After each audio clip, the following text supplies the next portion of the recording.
Have you finished moving? Hurry up and leave, will you? There's no place for someone like you. Oh, oh, oh. Saying this, Helen, my mother-in-law, laughs loudly over the phone. Her voice is terribly grating. Poor thing. Right now, Helen doesn't know the situation she's in. For all the harassment she's done to me, I'll show her plenty of hell from now on. My name is Gloria, a 30-year-old housewife. I live with my husband, Victor. We're a dual-income couple, supporting each other financially. However, since Victor's clumsy with his hands, I had to take on most of the housework, so I worked from home. Victor had been eager to build a house since we got married, and he worked hard for it. Seeing Victor like that, I felt motivated too. 2 years into our marriage, we finally got our dream house. A new building is indeed beautiful with shining floors. Looking forward to our new life together. At my words, Victor nods. Together, we can certainly do it. That's what I believed. At Victor's strong wish, we built our new home near his parents' house. Apparently, Helen had a minor illness and wasn't in need of care, but he wanted to keep an eye on her. Helen, my mother-in-law, is family after all. If she's in trouble, I thought I should accept Victor's wish. But I never imagined it would turn out like this. A few weeks after moving into our new home, Helen visited. It was an unexpected visit and I was flustered, but I managed to serve some cookies I had at home. Sitting on the couch, sipping the tea I made, Helen started talking calmly. You know, Gloria, now that you're here, I'll be honest, how are you as my son's wife? What? I blurted out without thinking. Seeing my reaction, Helen sighs with exasperation. I heard from Victor that you're a good wife, but only offering such poor cookies to a guest. And you never visit our house, even though you married my son. I'd think a son's wife would come to her in-laws' house if she's home. If you have time to spare at home, you should come to my house. There's always so much to do at my place. Do you understand? Helen says, pressing the point. Okay. That was the only foolish response I could make. Helen wasn't like this when we first met. She seemed kind and cheerful, someone people would like. If you have any troubles, rely on me. Take your time getting used to things. I did take advantage of her kindness, but I never expected such a drastic change. To my meek reply, Helen frowns and says, You don't seem to have the guts to be my son's wife. Starting tomorrow, I'm coming here every day. Straightening out a son's wife's twisted nature is also a mother-in-law's job, isn't it? Saying so, Helen laughs as if she's enjoying herself. Meanwhile, I grimace with anxiety about the future. Every day? Do I have to deal with Helen like this every day? Cold sweat drips down my face at the thought of what's to come. But regardless of how I felt, after finishing the cookies, Helen said, Those cheap cookies were surprisingly enjoyable, and left on her own accord. That's when my days of hell began. True to her declaration, Helen started coming to our house every day. Her visits were at irregular times, sometimes in the morning, sometimes in the afternoon. I always prepared snacks, but Helen would still complain. Cheap stuff again? Thinking it might be better to prepare something she liked from the start, I asked her, only to be met with the absurd accusation. Can't you even understand my feelings? Gloria, there's dust over there. Clean it up right now. Oh, Gloria, you're going to ruin the clothes washing them like that. Do it again.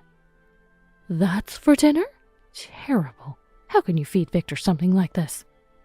Helen complained about anything she laid her eyes on. Even if I thought there was no problem, Helen didn't care if she was offended. One day, Helen visited on a weekend. Victor was also off from work and at home. Yet Helen harassed me just like any other day, seeing me rushing around in Helen's behest. Victor pointed and laughed. You're lucky to be trained by Mom, he said. After Helen left that day, I desperately told Victor about how hard Helen's treatment was, but he wouldn't listen, brushing me off with, Mom's just thinking of you in her way.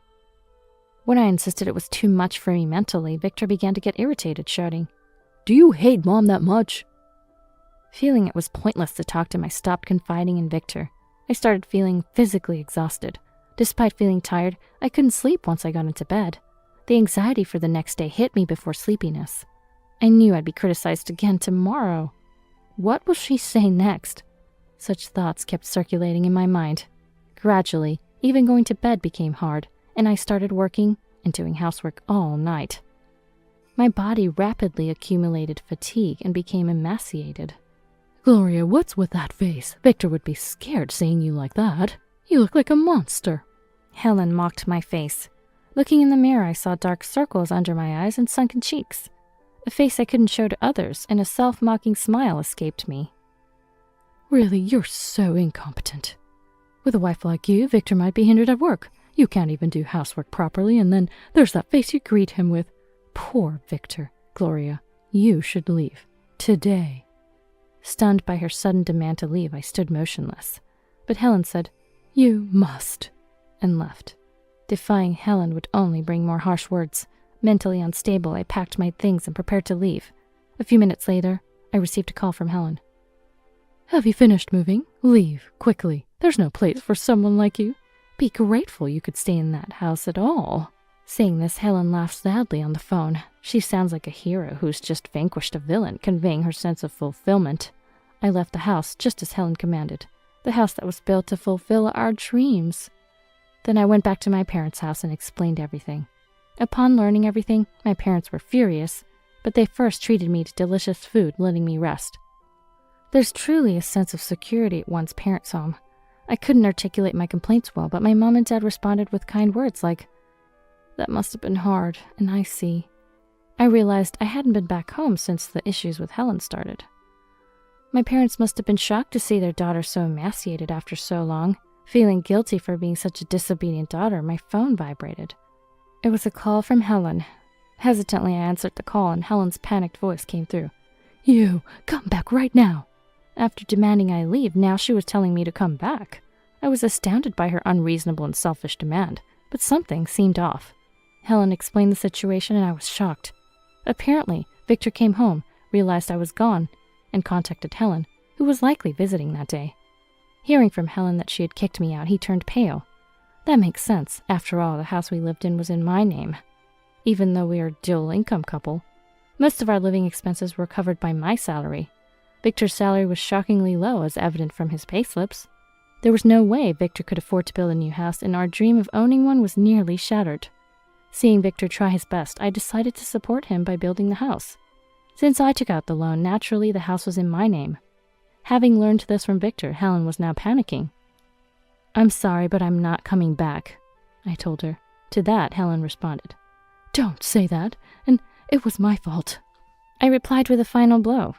"Also, since I'm not living there anymore, I'll be vacating the house. Please take care of it." Wait!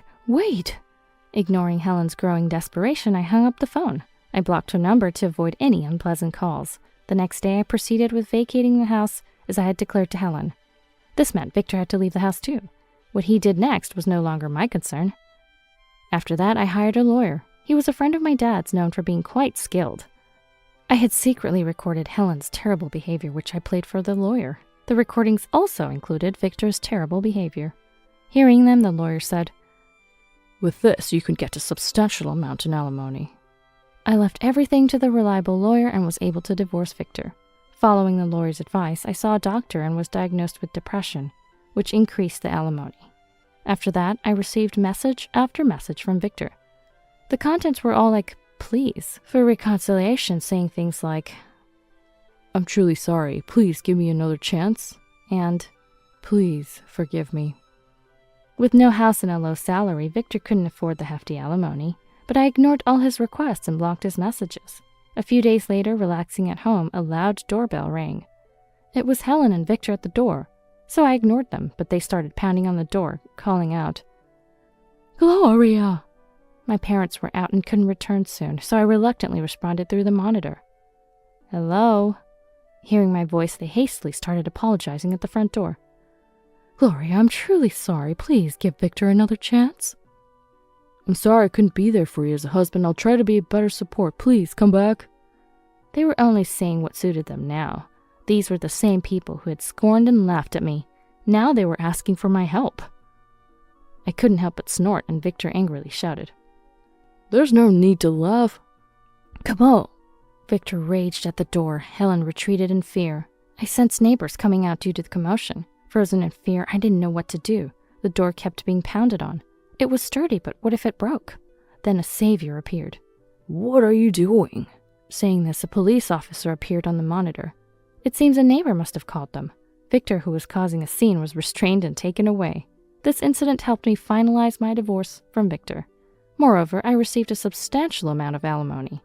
The behavior of Victor and Helen quickly spread among the neighbors, making them feel very uncomfortable. I think it's a natural consequence for all the harassment they did to me.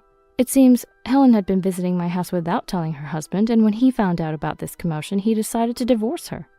Helen begged and pleaded, but her ex-husband's decision was firm and they ended up divorcing. Since the house they lived in was sold, Victor and Helen are now living in an old apartment alone and miserable. Because of the incident at my parents' house, the amount of alimony I could claim from Victor increased even more. It became an amount Victor with his low salary couldn't possibly pay. I demanded the payment in full, so Victor had to borrow money from consumer finance companies and is now desperately trying to pay off his debt. Helen and he are reportedly working tirelessly day and night, even going to construction sites in the evenings. Having lost their house and burdened with debt, the two soon sought help from relatives, but having learned of their behavior, not a single relative sided with them. In fact, they distanced themselves from Victor and Helen. Unable to rely on the ex-husband or blood relatives, they even reached out to friends, only to be continually cut off. According to a mutual friend of Victor's and mine, they kept sending messages like, "We have no money," and "Please help us." And if ignored, they'd repeatedly call. Their actions were undoubtedly unreasonable. There's probably no one willing to help them now. This is what happens when you only think of yourself. If they had thought a little more about others, tried to help others, or even shown a little willingness to reach out to me, maybe things wouldn't have ended like this. Meanwhile, I've been recuperating at my parents' house, continuing my work, and have started dating a man I met through it. He knows about my past marriage and gently says, "It must have been hard." He's considerate of my still recovering mental state, supports me at work, and takes me to beautiful places on weekends. As he often visits my parents' house to see me, my parents think that he seems okay. I was invited to go to a jewelry shop together, so perhaps a happy future with him is just around the corner. This time, I won't make the same mistakes. I'll say no to things I dislike and resist. I'll take action to improve things before they break. It's not just for me, it's necessary to stay happy with him forever. To move forward, to not make the same mistakes, I'll do my best in my own way.